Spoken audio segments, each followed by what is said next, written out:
পুরোদমে ইসরায়েল, ফিলিস্তিন ও ইরান হতে যুদ্ধ চলছে জানিয়ে দেব আমাদের হাতে থাকা সর্বশেষ গুরুত্বপূর্ণ আপডেট আন্তর্জাতিক সংবাদ। গাজার জিম্মি দশা থেকে মুক্তি পাচ্ছেন কে এই কারিনা। এরপর জানিয়ে দেব 4 ইসরায়েলি জিম্মি মুক্তির আগে গাজার হামাসের ব্যাপক শটডাউন। আরো জানিয়ে দেব ফেব্রুয়ারিতে পাকিস্তান সফরে যাচ্ছেন এরদোগান। সর্বশেষ জানিয়ে দেব ইউক্রেন যুদ্ধ নিয়ে ট্রাম্পের সঙ্গে আলোচনায় প্রস্তুত পুতিন। এতক্ষণ শুনছিলেন সংবাদ শিরোনাম, এবার বিস্তারিত। তার আগে অনুরোধ থাকবে আজকের এই ভিডিও সম্পর্কে আপনার মূল্যবান মতামত। ভিডিওটি ভালো লাগলে লাইক, কমেন্ট ও শেয়ার করে সবাইকে দেখার সুযোগ করে দিন। গাজার জিম্মি দশা থেকে মুক্তি পাচ্ছেন কে এই কারিনা। 2023 সালের 7 অক্টোবর হামাসের যোদ্ধাদের হাতে বন্দী হন কারিনা ওরিয়েভ সহ 4 ইসরায়েল তরুণী। শনিবার গাজার জিম্মি দশা থেকে তাদের মুক্তি পাওয়ার কথা খবর জেরুজালেম পোস্টের। ওই সংবাদ মাধ্যমের প্রতিবেদনে বলা হয়েছে, কারিনা ওরিয়েভ 20 বছর বয়সী ইসরায়েল তরুণী। তার জন্ম জেরুজালেমে।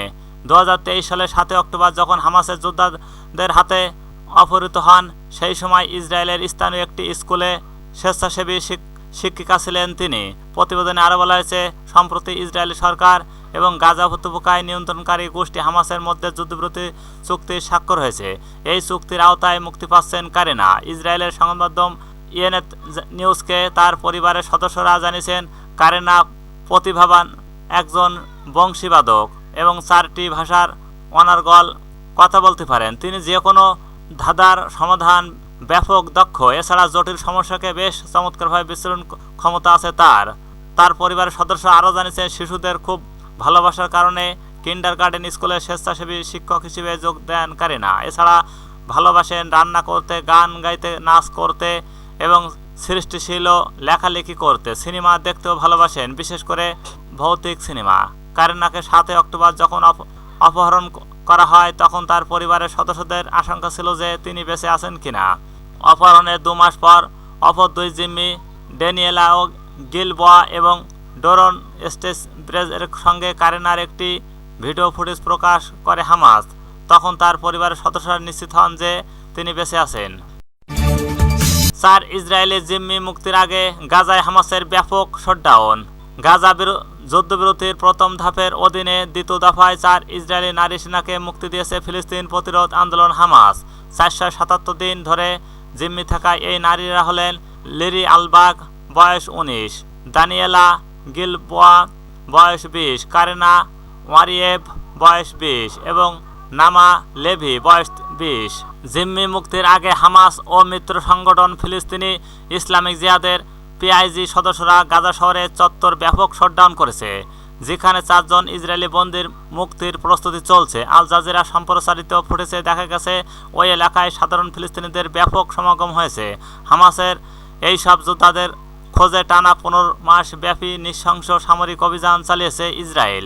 কিন্তু যুদ্ধবিরতি কার্যকরের পর ফিনিক্স ও পাখির মতো জেগে উঠেছে হামাসের যোদ্ধারা। গোষ্ঠীটির সদস্যদের ভিডিও দেখে মনে হচ্ছে ইসরায়েল আগ্রাসনে মোটেও মনোবল হারায়নি তারা। ইসমাইল হানিয়া ও ইয়াহিয়া সিনওয়ারের মতো শীর্ষ নেতা এবং হাজারো সহযোদ্ধাদের মৃত্যুর পরও গৌরবের সঙ্গে তারা বিজয়ের চিহ্ন দেখাচ্ছেন। ফেব্রুয়ারিতে পাকিস্তান সফরে যাচ্ছেন এরদোগান। 2 দিনের রাষ্ট্রীয় সফরে পাকিস্তান সফরে যাচ্ছেন তুরস্কের প্রেসিডেন্ট রিসেপ তাইপ এরদোগান। আগামী 12 ও 13 ফেব্রুয়ারি এই সফর হওয়ার কথা রয়েছে। শুক্রবার 24 জানুয়ারি এক প্রতিবেদনে এই খবর দিয়েছেন সামা টিভি।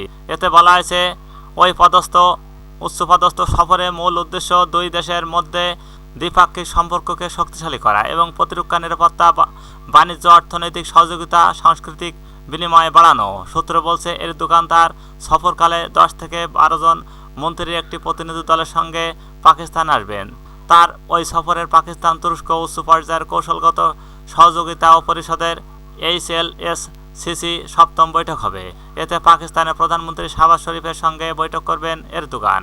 এই বৈঠকে 2 দেশের মধ্যে প্রতিক্রিয়া, নিরাপত্তা, বাণিজ্য, অর্থনৈতিক সহযোগিতা এবং সাংস্কৃতিক সম্পর্ক উন্নয়ন বিষয়ে বিস্তারিত আলোচনা হবে। সফরের মাধ্যমে পাকিস্তান ও তুরস্কের মধ্যে আরও গভীর হতে পারে এবং 2 দেশের মধ্যে সহযোগিতা বৃদ্ধির নতুন সুযোগ তৈরি হতে পারে। আফগানিস্তানের সঙ্গে সাম্প্রতিক সময়ে উত্তেজনা বৃদ্ধির সময় এরদোগানের পাকিস্তান সফর গুরুত্বপূর্ণ মনে করা হচ্ছে, বিশেষ করে তুরস্কের আধুনিক প্রতিরক্ষা প্রযুক্তি এবং পাকিস্তানের নিরাপত্তা চ্যালেঞ্জ, বিশেষ করে আফগানিস্তান সীমান্ত এবং সন্ত্রাসবাদ মোকাবেলায় দুই দেশের সম্পর্কে নতুন দিক থেকে এগিয়ে নিয়ে যেতে পারে। এর আগে এরদোগান আফগান তালেবান সরকারের নারীদের শিক্ষা নিষেধাজ্ঞা অন ইসলামিক হিসেবে অভিহিত করেছেন এবং এই বিষয়ে তুরস্কের অবস্থান স্পষ্ট করেছেন। তিনি বলছেন, ইসলামে নারীদের শিক্ষা গ্রহণে কোনো বাধা নেই। তালেবান কর্তৃক এই ধরনের নিষেধাজ্ঞা ইসলামী মূলনীতির বিপরীতে। ইউক্রেন যুদ্ধ নিয়ে ট্রাম্পের সঙ্গে আলোচনায় প্রস্তুত পুতিন। ইউক্রেন যুদ্ধ নিয়ে মার্কিন প্রেসিডেন্ট ডোনাল্ড ট্রাম্পের সঙ্গে আলোচনা করতে প্রস্তুত রাশিয়ার প্রেসিডেন্ট ভ্লাদিমির পুতিন। এছাড়া ট্রাম্পের সঙ্গে তার সাক্ষাৎ করার ভালো হবে বলে মনে করেন তিনি। ক্ষমতায় আসার পর মার্কিন প্রেসিডেন্ট ডোনাল্ড ট্রাম্প ইউক্রেন যুদ্ধ বন্ধ না করলে রাশিয়ার উপর নিষেধাজ্ঞা আরোপের হুমকি দেওয়ার পর এমন মন্তব্য করলেন পুতিন। খবর দ্য গার্ডিয়ানের। রাশিয়ার রাষ্ট্রীয় টিভির এক